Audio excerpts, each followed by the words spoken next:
Mula sa pagiging simpleng dalaga na magaling mag-dub smash, talaga namang napakalayo na ng narating ni Maine Mendoza. Ang Star Bites natin ni Aubrey Carampel.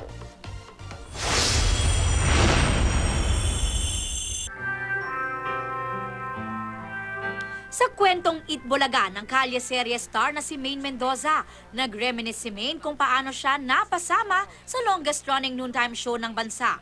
Isip ko na wala talaga akong binatbat kasi nakita ko pagdating ko doon, nakita ko sila may mga dalang gitara, parang may edge na sila. Para sa akin, wala lang, wala, normal lang. Fulfilled man sa naging experience, hindi na raw noon umasa si Maine na makakapasa. Pag-uwi ko, naisip ko na, ay wala na, wala akong chance dito. Pero yun, proud naman ako kasi tinry ko pa din. Pumunta pa din ako. Dahil sa kanyang nakakaaliw na dub smash videos. Parang gusto daw ako, kausapin sa Itbulaga daw yun. Tapos naalala ko, kasama ko pa yung friend ko noon. Tapos parang nag-iisip pa kami kung totoo ba to, ganito, ganyan. Tapos iniwan yung number nun. Aminado mang hindi sanay sa pagpe-perform, si Maine na ipakita ang pagiging natural comedian nang mag-alasisa siya. Crispy!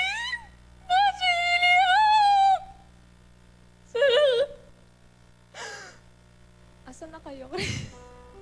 Sinabi sa akin na mag-observe daw ako sa barangay. Kasi if ever daw na makapasok ako sa barangay, ako ilalagay. Agad mang pinasabak sa One for All for One segment. Pinatunayan ni Yaya Dub na may ibubuga siya. At 1 taon matapos yan, napakalayo na ng narating ng Dub Smash Queen. From nobody, nabigyan ako ng chance sa maging host dito, na maging parte ng Itbulaga. So isang napakalaking karangalan sa akin, ang pabilang talaga dito. Ewan ko, ang saya sa feeling eh, parang, kasi ang saya-saya talaga sa... Swerte ko talaga!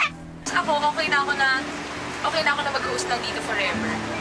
Habang buhay, for the rest of my life, hanggang sa mamatay ako, okay lang na wala akong gawin dito sa showbiz, basta mag-host na ako. Kung saan ako nagsimula doon, din ako magka-host. Aubrey Carampel, GMA News.